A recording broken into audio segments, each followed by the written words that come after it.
नमस्कार मित्रांनो, तू हिरे माझा मितवा मालिकेच्या आजच्या जबरदस्त अशा भागामध्ये आता राकेश म्हणत असतो की खरं कनू आपल्याबरोबर आहे, किती बरं वाटतंय. त्यावर अंजली म्हणते की हो, आता ना माझ्या कनूला मी कुठेच एकटं सोडणार नाही, कुठे सोडणार नाहीये मी तिला. खरंच देवाच्या कृपेने ती परत आलीये. मला खरंच याचा खूप त्रास होतोय. त्याचबरोबर आता अंजली हे बोलत असताना ईश्वरी आणि अर्णव तिथे येतात आणि ते दोघंजणी आल्यानंतर अर्णव हा तिच्याकडे बघतो आणि म्हणतो की कनू कशी आहेस तू. तेव्हा ती गप्प बसलेली असते.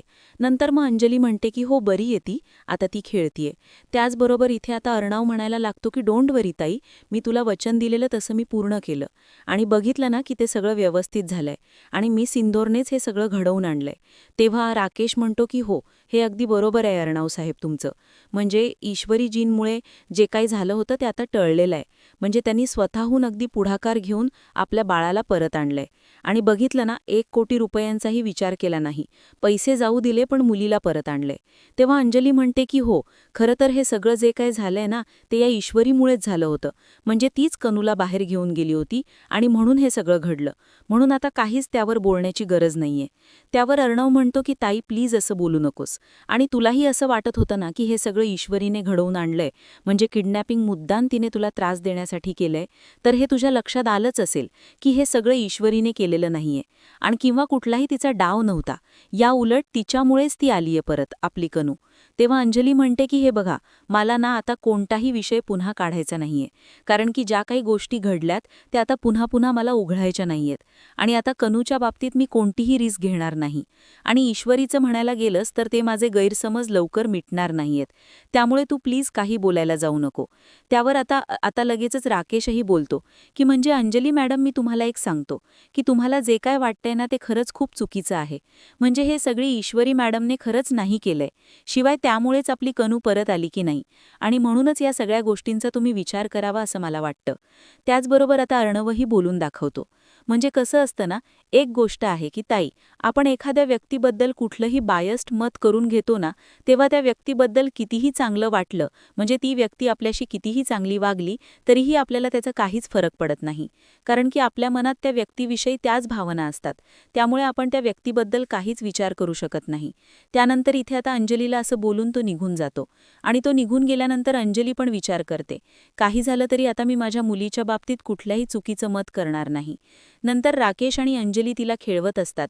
ईश्वरी अर्णव दोघेजणही गुपचूप तिथून निघून जातात. त्यानंतर इथे आता आई म्हणजे सुप्रिया ही पीठ मळत असताना तेवढ्यातच फोन येतो. ती म्हणते की हां, तर ह्या हवालदाराचा नंबर वाटतोय, हातही पिठाचे आहेत, एक काम करते, फोन स्पीकरवर टाकते. म्हणूनच ती काम करत असताना फोन स्पीकरवर टाकते आणि म्हणते की हॅलो, बोला ना साहेब, काय झालंय. तेव्हा तो म्हणतो की मॅडम, तुम्हाला एक अपडेट द्यायची होती, त्यासाठी कॉल केला होता. तेव्हा मग ती म्हणते की बोला, काय झालं. तेवढ्यातच मागून आता शुभंकर येतो आणि त्यांचं सगळं बोलणं ऐकत असतो. तेव्हा सुप्रिया म्हणते की काय अपडेट मिळाली तुम्हाला. तेव्हा तो सांगतो की मॅडम, त्या जे काही हल्लेखोर होते त्यांना फोन केला गेला होता ना, तो एका अननोन सिम कार्डवरनं केला गेला होता आणि ते सिम कार्ड कोणाच्या नावावर आहे ती बातमी समोर आलीये. तेव्हा मग ती विचारते की कोणाचं होतं ते सिम कार्ड. तेव्हा मग तो म्हणतो हवालदार की मॅडम, त्या सिम कार्डचा जो ओनर आहे त्याचं नाव आहे आकाश पाटील. आता आकाशने हे सगळं घडवून आणलं आहे. आता हा दुसरा पुरावाही मिळालाय. हे ऐकल्यानंतर आता लगेचच शुभू म्हणतो की अच्छा, म्हणजे हे सगळं घडवून आणणारा आमच्यामध्ये, म्हणजे माझ्यावर हल्ला घडवणारा आकाश होता तर. तेव्हा हे ऐकून आता पुन्हा सुप्रियाला एकदा धसका बसतो. ती म्हणते की बरं ठीक आहे, मी बघते पुढे काय करायचं ते. तर हवालदार म्हणतात की आता आम्ही योग्य ती कारवाई करू, तुम्ही काळजी करू नका. त्यानंतर मग इथे सुप्रियालाही टेन्शन आलेलं असतं की पुढे आता काय करायचं, एकदा मला आकाशशी बोलून घेतलं पाहिजे असं तिच्या मनात येत असतं. नंतर आता अर्णव हा फोन म्हणजेच शिर्केशी बोलून घेतो. शिर्के म्हणतात की सर, मी इथे पोलीस स्टेशनच्या बाहेरच आहे. तेव्हा अर्णव विचारतो की काही पत्ता म्हणजेच काही गोष्टी मिळाल्यात का, त्या किडनॅपर्सबद्दल काही माहिती मिळालीये, त्यांचं नाव समोर आलंय का. तेव्हा शिर्के म्हणतात की नाही, अजूनही तसं काहीच नाहीये. म्हणजे मी बोललोय पण किडनॅपर्स कुठेच सापडलेले नाहीयेत. ॲक्च्युली पोलिसांनी सगळ्या बाजूने नाकाबंदी केलेली आहे, पण अजूनही ते किडनॅपर्स कुठेही सापडलेले नाहीयेत. नक्की ते कुठे आहेत ना, काहीच कळत नाहीये. आता अर्णव म्हणतो की ओके शिर्के, तुम्ही थांबा, मी बघतो पुढे काय करायचं ते. आता अर्णवच्याही डोक्याला टेन्शनच असतं. ईश्वरी विचार करत असते की नेमकं हे सगळं काय सुरू आहे, कोण असेल तो किडनॅपर. तेवढ्यातच ईश्वरीचं डोकं चालत नसतं. ती म्हणते की एक काम करावं लागेल, काहीतरी ठोस शोधावं लागेल. तोपर्यंत हे किडनॅपर सापडणार नाही. मिळणारच होतं नाव, परंतु तेवढ्यात प्रॉब्लेम झाला. तर इथे राकेश बाहेर बोलत असतो की तुम्ही गप्प बसा, तुम्ही प्रत्येक वेळेला मला असं धमकावू शकत नाही. माझे पण कॉन्टॅक्ट आहेत हां, ते कॉन्टॅक्ट वापरून मी पण काहीही करू शकतो. त्यामुळे प्लीज तुम्ही उगीचच माझ्या नादाला लागू नका, समजलं? आणि हे सगळे ईश्वरी ऐकते. आणि ईश्वरी म्हणते की हे काय, हा तर मला राकेशचा आवाज वाटतोय. आणि राकेश हे सगळं काय बोलतोय? म्हणजे एक गोष्ट समजत नाहीये की राकेश नक्की मेमरी गेल्याचं नाटक करतोय, हा तर अगदी व्यवस्थितपणे एखाद्याशी भांडल्यासारखं बोलतोय. नक्की काय आहे हे ईश्वरीला काहीच कळत नसतं. तेवढ्यातच आता अर्णव या गोष्टीचा विचार करत असतो, कर्णिकाचा. तेवढ्यात ईश्वरी सर सर सर करत आतमध्ये येते. तेव्हा तो पटकन दचकतो. ईश्वरी म्हणते की सॉरी सॉरी सर, ॲक्च्युली मला बोलायचं होतं. अर्णव म्हणतो मिस इंदोर, ही काही बोलण्याची पद्धत झालीये का? अगं तू किती पटापटा आतमध्ये येऊन बोललीस, तुला काही कळतं का? त्यावेळेला ती म्हणते की सर आता ना तुम्ही माझ्याशी भांडतच बसणार आहात का? या आपल्या झगड्यामध्ये ना मला जे काही बोलायचंय ना तो मुद्दा बाजूलाच राहील. मला काहीतरी तुम्हाला सांगायचं होतं, बातमी द्यायची होती. तेव्हा तो म्हणतो की ओके बोल आता काय झालंय. तेव्हा ईश्वरी म्हणते की सर मगाशी ना राकेश बाहेर बोलत होता, म्हणजे ना ही सगळं तो विचित्र पद्धतीनेच बोलत होता. मला जरा त्याच्यावरती शंका येतेय. तेव्हा मग अर्णव विचारतो की म्हणजे नक्की तो काय बोलत होता, कशाबद्दल बोलत होता? तेव्हा मग अर्णव म्हणतो की मिस इंदोर, पण नक्की काय आपल्याला तेच कळत नाहीये ना. म्हणजे मला तरी वाटतंय की तो नक्कीच काहीतरी चुकतोय. तेव्हा अर्णवला असं आठवतं की जेव्हा पैसे परत द्यायचे होते त्यावेळेला तो बोललेला होता की खरंच अर्णव साहेब तुम्ही खूप महान आहात. तुमच्यासोबत माझ्या अगोदर वाद व्हायचे ना, त्यामध्ये कुठेतरी माझीच काहीतरी चूक असणार. तुम्ही खरंच खूप चांगले आहात, हे अर्णवला आठवतं. अर्णव म्हणतो की सिरियसली मला काहीच कळत नाहीये की आता काय बोलायचंय. कारण की हे जे काही त्या राकेशचं बोलणं आहे ना, ते एकदम विचित्र आहे. म्हणजे ते काय करतोय तो त्याचं त्यालाच कळत नाहीये. आणि मलाही समजत नाहीये तो का आपल्याला अशा प्रकारे डबल माइंडेडने गेम खेळतोय. ईश्वरी म्हणते की मला वाटतं ना किडनॅपर ना हाच असणार आहे. म्हणजे ना यालाच माहीत होतं की मी बाहेर घेऊन चाललीये कनूला, आणि यानेच ट्रॅप रचला असेल मला असं वाटतंय पैसे मिळवण्यासाठी. तेव्हा अर्णव म्हणतो की सिरियसली, पण त्याची तर मुलगी आहे ना ती. तेव्हा ईश्वरी म्हणते की सर तुम्हाला माहिती आहे ना तो राकेश पहिल्यापासून कसा आहे ते. त्याला कुठल्याही प्रकारची चिंता नाहीये, त्याला फक्त पैशाची पडलेली आहे. आणि जर तर एकदा की त्याच्याकडे पैसा आला तर मग तो कोणत्याही गोष्टीचा विचार करायला बघत नाही, तुम्हाला माहिती आहे ना. म्हणूनच मला असं वाटतंय ना की त्याने हे सगळं ना मुद्दाम घडवून आणलेलं आहे. हे सगळं तो मुद्दाम करतोय. म्हणजे एकदा की त्याला पैसे मिळाले का मग त्याला काय मतलब आहे. तेव्हा ईश्वरी म्हणते की सर हे सगळं ना माहीत पडायलाच पाहिजे. आता ना आपल्याला एक शेवटचा घाव घालावा लागेल, त्यानंतरच आपल्याला लक्षात येईल. तेव्हा अर्णव म्हणतो की काय कशाबद्दल बोलतेस तू आणि काय करणार आहेस तू. तेव्हा आता ईश्वरी म्हणते की माझ्या डोक्यात असा प्लॅनिंग सुरू आहे ना की आपण एक काम करायचं. म्हणजे तुम्हाला माहिती आहे ना राकेश माझ्याबद्दल काय आणि कसा विचार करतो, त्याचाच वापर करून. अर्णव म्हणतो की shut up, just shut up miss Sindoor, मी असं काही होऊ देणार नाहीये. तेव्हा ईश्वरी म्हणते की सर प्लीज आपल्याकडे एकच उपाय आहे. तेव्हा तो म्हणतो की नो, असं मी काही करू देणार नाहीये मिस सिंदूर. तुला माहिती आहे ना याबाबतीत मी किती इन्सिक्युअर होत होते. प्रत्येक वेळेला मी तुला त्याच्यापासून प्रोटेक्ट करत आलेलो आहे. आणि तू आत्ता असं म्हणतेस. नो मिस सिंदूर, मी तयारच होणार नाहीये. ईश्वरी म्हणते की सर प्लीज आपल्याकडे कुठला काहीच ऑप्शन नाही, आत्ता हा शेवटचा ऑप्शन आहे. आणि मी काळजी घेईन ना, आणि तुम्ही इथे असालच माझ्या जवळपास. फक्त त्याला आपण असं दाखवायचं आहे की तुम्ही घरात नाही आहात. आपल्याला फक्त तसं चित्र उभं करायचं आहे, बाकी काही नाही. तेव्हा तो म्हणतो की मिस सिंदूर पण दुसरं काहीच ऑप्शन नाहीये का. ईश्वरी म्हणते की सर नाही ना, माझं प्लीज ऐका. आपण अगदी व्यवस्थितपणे हे सगळं करूया. आणि जर आपण त्याची नियत बघू शकलो नाही ना सर, तर मात्र आपल्याला हा घरातल्यांना किती दिवस आणखी फसवत राहणार आहे ना, काहीच माहीत नाहीये. त्यामुळे आपण आता एकच काम करूया सर, की आपल्याला लवकरात लवकर त्याच्याबद्दलचं सत्य माहीत करून घेतलं पाहिजेच. त्याचबरोबर इथे आता अर्णवही शांत होतो आणि म्हणतो की ओके ईश्वरी, पण म्हणते की सर आपण आता व्यवस्थितपणे प्लॅनिंग करूया या सगळ्याचं. तर आकाश त्याच्या रूममध्ये येतो आणि विचार करत असतो की हे सगळं घडवण्याचं काम हे त्यानेच केलंय. आकाश ते म्हणजे आत्तापर्यंत मी समजत होतो त्या गोष्टी वेगवेगळ्याच होत्या. मी आत्तापर्यंत नमू आणि आकाशमध्ये येण्याचा प्रयत्न करत नव्हतो, परंतु मला असं वाटते की आता मला त्या दोघांच्या मध्ये यावं लागेल. त्यानंतर मग आता असं म्हटल्याबरोबर आकाश मुद्दामच नमू तिथे येत असते त्याला शुभंकर असा आवाज देतं. त्याच वेळेला तो आता मुद्दामच फोनवर बोलण्याचं नाटक करायला लागतो. तो म्हणत असतो की हॅलो, "हा बोला हवालदार साहेब, तुम्हाला काही माहिती लागली आहे का?" तेव्हा त्याची नाटकं आता मुद्दाम सुरू झालेली असतात. तेव्हा हवालदार म्हणतो की "हो, म्हणजे माहिती लागली आहे." तेव्हा तो म्हणतो की "मग कोणाचं नाव आहे? कोण आहे हल्लेखोर? याबद्दलच आम्ही चौकशी करतोय." तेव्हा तिथून हवालदार म्हणतात की "आकाश?" तेव्हा तो म्हणतो की "काय? आकाश पाटील? म्हणजे हे सगळं आकाश पाटीलने घडवून आणलंय माझ्यावरचा हल्ला?" तेव्हा मग समोरून तो मुद्दामच दाखवतो की "बापरे, पण हवालदार साहेब, मी तुम्हाला एक रिक्वेस्ट करतो की ही जी काही बातमी आहे ना, ते प्लीज तुम्ही कुठे बाहेर येऊ देऊ नका. म्हणजे हे प्रकरण इथल्या इथे मिटवून टाका. आणि हो, आणखी मला कुठल्याही प्रकारची त्यांच्यावरती कारवाई करायची नाहीये. तुम्ही प्लीज हे सगळं संपवून टाका. अजिबात यावर आता पुन्हा चर्चा नकोय." मुद्दामच हे सगळं तो बोलत असतो आणि बाजीने हे सगळं तिथून ती म्हणजेच नमू ऐकत असते. या सगळ्यामध्ये आकाशचं नाव आल्यामुळे नमूला जबरदस्त असा धक्का बसलेला असतो. ती त्याच्याकडे बघतच राहते. तेव्हा मग ती विचार करते की काय, यामध्ये आकाशचं नाव आहे? आकाश सरांनी हे सगळं घडवून आणलंय, कशासाठी? तेव्हा मग आता आकाशला, "आकाश माझी कोणती पर्सनल दुश्मनी नाही, परंतु प्लीज तुम्ही त्याचं नाव कुठे येऊ देऊ नका. हा आमचा घरातला मॅटर आहे. त्यामुळे तुम्ही प्लीज हवालदार साहेब ही केस तिथेच डिस्क्लोज करून टाका." "हो मग काहीच प्रॉब्लेम नाहीये," असं म्हणून तो फोन ठेवतो. आणि त्याचबरोबर इथे नम्रताच्या मनात जे काही संशय निर्माण व्हायचे ते त्याने बरोबर अगदी निर्माण केलेले असतात. त्याचबरोबर ती म्हणते की "नाही, आता बस झालं. मी आता हे सहन करू शकत नाही. मला आकाशला जाऊही विचारायला हवं." नमूच्या डोक्यात आता खूप टेन्शन यायला लागतं. आकाशने त्याचा प्लॅनिंग अगदी परफेक्ट केलेला आहे. तर इथे मामी नुसती रेस्टलेस झालेली असते.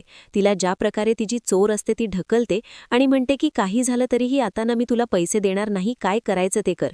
तेव्हा बल्लरी म्हणते की "शेट, माझे पैसे गेले, प्लॅनिंग केलं त्याप्रमाणे मला तरी काही पैसे मिळाले नाही, आणि ती कर्णिका पण घरी परत आली, आणि होते कोणाची उदो उदो, तर त्या ईश्वरीची. तिच्यामुळेच हे सगळं घडलं. ती परत आली, सगळे तिच्यासाठीच गुणगान गातायत. याचा ना मला खूप त्रास होतोय." तेवढ्यातच मामा येतो आणि म्हणतो की "काय ग वल्लरी, इकडून तिकडे फेऱ्या का मारतेस, मला कळत नाहीये. म्हणजे तुला इतकं कसलं विचार करतेस तू? तू तर इतकं असं टेन्शन घेतेस जणू काही कर्णिकाचं किडनॅपिंगनं तूच घडवून आणलं होतं." तेव्हा असं म्हटल्यावर ती म्हणते की "काय हो, तुम्ही पण काय बडबडता, गप्प बसा जरा. म्हणजे तुमचं ना काही वेगळंच असतं." तेव्हा मामा म्हणतो की "अगं हो, मला तरी कुठे बोलायचंय, परंतु तुझा चेहरा पडलेला दिसला ना, म्हणूनच मी बोलले, बाकी काही नाही. आणि खरं बघायला गेलं तर ईश्वरीमुळेच हे सगळं घडलंय." तेव्हा ती म्हणते की "हो, त्याचाच त्रास होतोय ना मला. म्हणजे बायकोला कुठे लागलंय खुपलंय हे विचारणं तर दूर राहिलं तुमचं, परंतु सारखं सारखं सगळेजण ईश्वरीचं गुणगान करतायत. तीच बाहेर घेऊन गेली होती ना खरं तर, त्याच्यामुळेच घडलंय हे सगळं." तेव्हा मामा म्हणतो की "नाही नाही वल्लरी, अगं तिच्यामुळे काहीच घडलेलं नाहीये. याउलट ना, ती सगळं व्यवस्थित करत होती. तिने कनूला पण वाचवलं होतं आणि 1 कोटी रुपये पण वाचवले होते. पण तुझ्या गडबडीमुळे ते 1 कोटी रुपये गेले पाण्यामध्ये. तू मध्ये आलीस ना, त्यामुळे सगळं घडलं." तेव्हा ती म्हणते की "अच्छा, म्हणजे आता माझ्यामुळे प्रॉब्लेम झालाय? तर इतके दिवस मी इतकं बघत होते तिचं, आणि आता माझ्यामुळे प्रॉब्लेम? आणि त्याचप्रमाणे मी तुमच्याबरोबर आले कारण मला काळजी वाटत होती. मी माझा स्वतःचा जीव धोक्यात घातला, आणि तुम्ही मात्र काय बोललात मला?" तेव्हा तो म्हणतो की "ओ सॉरी, बरं तुला कुठे लागलंय का? तुला मलमपट्टी वगैरे मी करून देऊ का?" असं मामा तिला विचारत असतो. तेव्हा ती म्हणते की "छे ओ, जरा गप्प बसा, तुम्ही काहीच बोलू नका." असं म्हणून ती त्याच्यावरती आता चिडत असते. त्यानंतर मग आता वल्लरी ही गप्पच बसलेली असते. मामा म्हणतो की "जाऊ दे, माझं तर आता तुझ्याशी भांडून झालेलं आहे. तुला झोपायचं तेव्हा झोप तू, माझं तर भांडलंय, माझा कोटा पूर्ण झालाय, मी आता जाऊन मस्तपैकी झोपतो." तेव्हा मामा निघून जातो आणि वल्लरीला पुन्हा एकदा चिडचिड चिडचिड होत असते. त्यानंतर इथे आता सगळेजण टेन्शनमध्ये असतात. आकाशबद्दल जी काही गैरसमजाची बातमी असते ती नमूला पण समजलेली असते. तेव्हा मग आता आकाश हा तिथे नमू आल्याबरोबर मुद्दामच शुभू नाटक करायला लागतो की "आई गं, माझी मान ना भरपूर दुखतीये, नुसत्या कळा येतायत मानेतून, खूप त्रास होतोय मला." तेव्हा मग लगेच आई म्हणते की "गोळ्या घे, म्हणजे तुला खाल्ल्यावर बरं वाटेल." तेव्हा नमू निघालेली असते. आई म्हणते की "नमू, कुठे निघाली आहेस तू?" नम्रता म्हणते की "आई, मला जायचं एका ठिकाणी." तेव्हा ती म्हणते की "हो अगं ठीक आहे, परंतु नाश्ता तरी करून जा." तेव्हा नमू म्हणते की "आई, तुला माहिती आहे शुभंकरवर हल्ला कोणी घडवला, बांधला होता, तुला त्या व्यक्तीचं नाव माहिती आहे का?" तेव्हा मात्र शुभंकर गालत असतो आणि म्हणतो की "चला, आपल्या काम आता झालं, ठिणगी पेटली." तेव्हा मग सुप्रिया म्हणते की "नमू अगं, काय झालंय, कोणी केलंय?" तेव्हा ती सांगते की आकाश सरांनी हे सगळं घडवून आणलंय. मला तर नाही या सगळ्यावर विश्वासच बसत नाहीये की हे सगळं ना आकाश सर घडवून आणू शकतात. ते असं कसं संशय घेऊ शकतात आमच्या मैत्रीवर?" तेव्हा ईश्वरीची आई म्हणते की "हो नमू अगं तू जरा शांत हो, याच्यावर असा वाद घालून काहीच होणार नाहीये. ती म्हणते की आई अगं मग मी किती किती गप्प बसायचंय, मला त्यांना हा जाब विचारायचाच आहे की त्यांनी हे सगळं का केलंय. तेव्हा आई म्हणते की हो अगं शांतपणे बोलूया आपण यावर, त्यांना मी बोलवलंय, आपण बोलूया याच्याशी याविषयी, त्यांच्यावर नक्की त्यांच्या मनात काय आहे हे जाणून घेऊया. आता तू तडकाफडकी त्यांच्या घरी अशी निघून गेलीस आणि त्यांना जाब विचारलास तर ते चुकीचं ठरू शकतं. तिथे परिस्थिती काय आहे हे आपल्याला माहीत आहे ना, त्यांच्या घरात खूप प्रॉब्लेम सुरू आहेत आणि त्यामध्ये आपण उगीच का जायचे. तेव्हा मग ती म्हणते की आई हेच तर सुरू आहे ना पहिल्यापासून, त्यांच्या घरचे प्रॉब्लेम्स. अगं त्यांचे प्रॉब्लेम्स संपतच नाहीयेत, एकावर एक सुरू आहेत. मग आपण आपले मुद्दे मांडायचेच नाहीयेत का, किती काही झालं तरीही. मला आता वैताग झालाय, म्हणजे प्रत्येक वेळेला तुला इशू, तिचे घरचे प्रॉब्लेम्स हे सगळं दिसत असतं. तुला माझ्याविषयी काही वाटतं की नाही, म्हणजे मी काय सहन करते हे तुला कळतंय की नाही. आई म्हणते की अगं असं कसं म्हणतेस नमू तू, मला कसं काही वाटणार नाही. अगं आई आपल्या मुलांमध्ये कधी कोणता भेदभाव करते का गं. तेव्हा नमू म्हणते की आई हेच तर आहे ना, पण तुला प्रत्येक वेळेला माझी बाजू का समजत नाही. तू तू हाच विचार करतेस की किती काही झालं तरीही इशूच्या घरी प्रॉब्लेम आहेत, पण आपलेही काहीतरी प्रॉब्लेम्स असू शकतात ना. हे सगळं शुभंकरच्या बाबतीत त्यांनी का घडवून आणलं, तर त्याला आमच्याविषयी इन्सिक्युअर वाटलं असेल म्हणून. पण मला आता हे सहन होण्यापलीकडचं आहे, या बाबतीत मला काहीतरी केलं पाहिजेच. आई म्हणते की हो अगं पण बोलीन, आम्ही तुला बोलते नाही याबद्दल, पण तू असं डायरेक्ट भांडायला गेल्यासारखी त्यांच्याकडे जाऊन बोलू नकोस, यामुळे वेगळे काहीतरी परिणाम होऊ शकतात, याचा विचार तू. तेव्हा शुभंकर म्हणतो की हे बघ मला माहिती आहे नमू तुला असं वाईट वाटतंय, पण काकू जे काही बोलतेत ना ते अगदी बरोबर आहे. त्याला जर तसं वाटले असेल तर ठीक आहे, आपण त्याचा गैरसमज दूर करूया, पण प्लीज तू आता त्याच्याशी काही बोलायला जाऊ नकोस, उगीचच तुमच्यामध्ये आणखी वाद वाढतील आणि त्या वादाचं सगळं काही तुमच्या नात्यावर येऊन ठेपेल. तेव्हा मग आई म्हणते की का, मी पण तेच समजवते, पण तिला कळत नाहीये. तेव्हा नमू म्हणते की नाही आई बस झालं आता, मला ना हे सगळं आता सहन होण्यापलीकडचं आहे, मी नाही सहन करू शकत हे सगळं. हे जे काही ते वागतायत ना, मी विचारच करू शकत नाही की ते असे वागू शकतात. तेव्हा आई म्हणते की अगं मी तुला सांगितलंय ना की आकाशला मी बोलवलंय, बोलण्यासाठी ते इथे येणार आहेत. मग आता नमू म्हणते की नाही मी तर काही वाट बघू शकत नाही, मी आता जाणारच आहे. आणि आकाश असं म्हटल्याबरोबर ती समोर बघते तर आकाश दरवाजात येऊन हजर झालेला आहे. आकाशला बघितल्यानंतर आता नमू अगदी गप्प होऊन जाते आणि त्याचबरोबर आकाशला पाहून तिला आणखीनच राग उफाळून येत असतो. ती समोरून आता आकाशजवळ येऊन उभी राहते. तेव्हा मग तो विचारतो की नम्रता काय झालं, तू मला आवाज दिलास, म्हणजे माझ्याबद्दल काही बोलणं इथे सुरू होतं का, असं तो विचारतो. तेव्हा तावातावाने आता नम्रता चालत चालत त्याच्यापर्यंत जाते आणि म्हणते की आकाश सर मला सांगा हे सगळं का घडवलं तुम्ही. तो म्हणतो की काय काय बोलतेस तू नमू. तेव्हा ती म्हणते की आकाश सर मला सांगा की तुम्ही शुभंकरवर हल्ला घडवून आणलात, त्याला मारण्याचा प्रयत्न केलात तुम्ही गुंडा पाठवून. तेव्हा तो म्हणतो की व्हॉट नॉनसेन्स, काय काय बडबडतेस तू, अगं हे असं का करीन मी. तेव्हा ती म्हणते की मला तुमच्याकडून याचं उत्तर हवंय की हे सगळं का केलं तुम्ही. आकाश म्हणतो की हे बघ नम्रता तू समजतेस ना तसं काही नाहीये, मी काहीही केलेलं नाहीये. त्यावेळेला मग ती म्हणते की मग मला सांगा ना हे सगळं काय आहे आणि त्या पुराव्यांचं काय समजायचं मी, म्हणजे तुम्ही हे जे सगळं केलंय नाही केलंय ह्याच्यावरती कसा विश्वास ठेवायचा मी, जे पुरावे मिळाले त्याबद्दल काय बोलू मी आता. तेव्हा आकाश म्हणतो की हे बघ नम्रता तू काही बोलू नकोस, तुला कोणी काही बोललं आणि त्याच्यावरती तू विश्वास ठेवलास. बघ मला जर कोणी तुझ्याबद्दल काही बोललं असतं तर मी अगोदर तुझ्याशी येऊन बोलून कन्फर्म केलं असतं, त्यानंतरच निष्कर्ष काढला असता. पण तू मात्र माझ्याशी न बोलता सगळ्या गोष्टीचं कन्क्लुजन कसं काय काढू शकतेस. तू मला विचारलंस का की सगळं मी केलंय, तू अगोदरच माझ्यावरती दोष देऊन मोकळी झालीस. तेव्हा ती म्हणते की हो झाले मोकळी, कारण की मला असं खरंच वाटलं नव्हतं की तुम्ही असाही विचार करू शकता, म्हणजे तुम्ही माझ्या आणि शुभूच्या नात्याबद्दल गैरसमज विचार केलात, म्हणजे तुम्ही आमच्याबद्दल इन्सिक्युअर झालात. हे सगळं का केलं तुम्ही आकाश सर, म्हणजे मलाही कळत नाहीये. मी इतकं सगळं क्लिअर राहूनही तुमच्या मनात असा विचार येऊच कसा शकतो. तेव्हा का केलं ते मला सांगा. तो म्हणतो की मला सांग तुझ्याकडे काय पुरावे आहेत, हे सगळं ब्लेम तू माझ्यावर करतेस. तेव्हा ती म्हणते की हो आहेत पुरावे, पोलिसांचा फोन आला होता, त्यांनी स्वतः कन्फर्म केले की हा हल्ला घडवणारे तुम्हीच आहात, आकाश पाटील. बोला मग आता काय म्हणणं आहे तुमचं. तेव्हा तो म्हणतो की नो असं अजिबातच झालेलं नाहीये आणि नमू मला असं वाटतंय ना की तू खूप जास्त टोकाचा निर्णय घेतेस, असं मी काहीही केलेलं नसताना उगीतच तू माझ्यावरती नको ते आरोप लावतेस. तेव्हा ती म्हणते की हो मग तुम्ही हा विचार का केला तो मला सांगा. तुम्हाला माहितीये की मी आणि शुभू दोघं लहानपणीचे मित्र मैत्रिणी आहोत, मग तुम्ही असा विचार नव्हता करायला पाहिजे होता. तुम्ही काय केलात तर बोलून माझ्याशी बोलल्यापेक्षा त्याच्यावरती हल्ला घडवून आणलात. त्याला काय त्रास होतोय हा तुम्हाला कळतोय का? तर इथे मात्र या शुभंकरचा इगो चांगला सुगावला जात असतो, कारण की ती नमू त्याची बाजू घेऊन आकाशची स्वतःच्याच होणाऱ्या नवऱ्याशी भांडत असते. तेव्हा मग आता तो म्हणतो की बस झालं नमू, आता ना मी काही सहन करून घेणार नाहीये. उग्याच्याच माझ्यावरती होणारे आरोप मी उगेचच ऐकून घेणार नाहीये. मी काहीच बोलत नाहीये म्हणून तू खूप जास्त बोलत चाललीयस. परंतु एक गोष्ट विचार कर, किती काही झालं ना तरीही मी जे केलं नाहीये ना त्याबद्दल मी अजिबात ॲक्सेप्ट करणार नाही. तेव्हा मग ती म्हणते की मलाही वाटत होतं की खरं तरच तुम्ही चांगले आहात, म्हणजे ना तुम्ही आहात टिपिकल विचार करणारे. नाही आहात तुम्ही मित्र किंवा काही गोष्टी समजून घेऊ शकता, परंतु तुम्हीही तसेच राहिलात दुसऱ्या मुलांसारखे की जे चुकीचा विचार करता. म्हणजे आमच्या मैत्रीबद्दलही तुम्ही टिपिकल बॉयफ्रेंडसारखेच वागलेले आहात. बाकी काय आहे? बाकी तर तुम्ही ते घडवून आणलेच जे तुम्हाला घडवायचे होते. तेव्हा नमूला तो म्हणतो की बस बस कर आता. त्याचबरोबर आता तो म्हणायला लागतो की जेव्हापासून मी तुला भेटलोय ना तेव्हापासून 100 वेळा नाही तर 1000 वेळा नुसतं त्या शुभंकरचं नाव ऐकलेलं आहे. प्रत्येक वेळेला तू त्याचंच नाव घेत असते. तर मग मलाही आता असंच वाटायला लागलं की तुमच्या दोघांमध्ये काहीतरी आहे. तेव्हा लगेचच नमू हात उचलते आणि आकाश तिचा हात धरतो आणि म्हणतो की बस झालं. हे बघ नम्रता, या सगळ्या गोष्टींना खूप वेगळ्या आहेत आणि तू माझ्यावर नको तो आरोप करतेयस.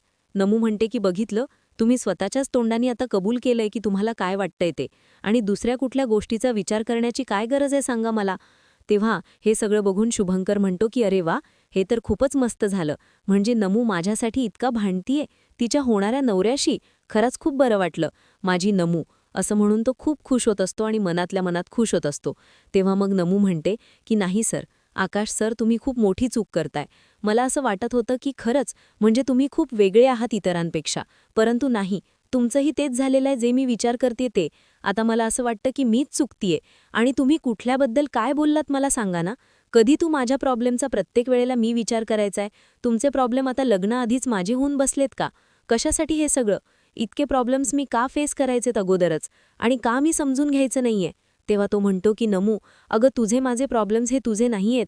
किती सेल्फिश आहेस ग तू, असं म्हणून तिलाही बोलतो. आणि त्याचबरोबर नम्रता आता वैतागते आणि म्हणते की मला आता याच्यावर काहीही बोलायचं नाहीये.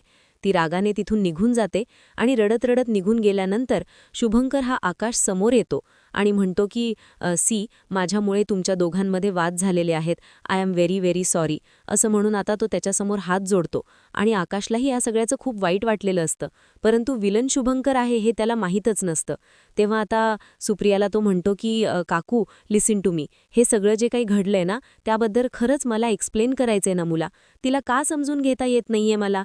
तेव्हा मग सुप्रिया म्हणते की हे बघा आकाश, आता तरी तुम्ही तिच्याशी काहीही बोलायला जाऊ नका, ती शांत होऊले, मग बघता येईल. तर आकाश म्हणतो की नाही, काहीही झालं तरीही मी इथून जाणार नाहीये. नमूला माझी बाजू समजल्याशिवाय मी इथून जाणार नाही. आकाशही अट्टच धरतो. तेव्हा इथे ईश्वरीच किचनमध्ये काहीतरी सुरू असतं. तेवढ्यात आई कॉल करते आणि मग ती म्हणते की काय ग इशू, काल तुला मी दिवसभरात किती कॉल केले, तू एकही कॉल रिसीव्ह केला नाही, काय झालं? तेव्हा ईश्वरी म्हणते की आई अगं सॉरी, पण इथे खूप मोठं प्रॉब्लेम झाला होता. आई म्हणते की आता काय झालं? तेव्हा ईश्वरी सगळ्या गोष्टी सांगते की कनूचं कसं किडनॅपिंग झालं होतं, सगळ्या गोष्टी ज्या काही घडल्यात त्या. तेव्हा आई म्हणते की बापरे, इतका मोठा प्रसंग घडलाय हा त्या बाळाच्या बाबतीत, आता ती ठीक आहे ना? तेव्हा इशू म्हणते की हो अगं, आता ठीक आहे सगळं, पण जरा इथे बाडबडीचं वातावरण आहे. आईला ती विचारते की तू बोल ना, काय बोलायचं होतं. आई आता म्हणते मनातच की जर आकाशचा विषय काढला तर आणखीन हिच्या प्रॉब्लेममध्ये भर नको पडायला, त्यामुळे मग बोलून घेते मी. तेव्हा ती म्हणते की काही नाही गं, असंच बोलायचं होतं फक्त लग्नाबद्दल, बाकी काही नाही. आईला ती म्हणते की हो जरा सध्या घरात विचित्र वातावरण आहे, मी एक काम करते, आपण भेटूया, म्हणजे मी घरी येईन तेव्हा आपण या सगळ्यावरती बोलूया, ठीक आहे ना? कारण की सध्या तरी हे घरातलं असं वातावरण आहे, त्यामुळे लग्नाचा विषय काढणंही योग्य नाहीये, हे समजते तुला? तेव्हा ती म्हणते की हो, म्हणजे मलाही कळतंय. ईश्वरी म्हणते की नमूताईचंही धीर सुटत चाललेला असणार आहे, पण आपण काय करू शकतो? ठीक आहे, होईल सगळं व्यवस्थित. त्याबरोबरच इथे आता हे सगळं यांचं बोलणं राकेश ऐकत असतो आणि ईश्वरी म्हणते की आई चालेल, मी इथलं जरा शांत झालं वातावरण की तुला भेटायला येते. नंतर मग तेवढ्यातच आता ईश्वरी फोन ठेवून निघणार, राकेश पटकन समोर येतो. ईश्वरी दचकते आणि म्हणते की बोला, काय झालंय तुम्हाला?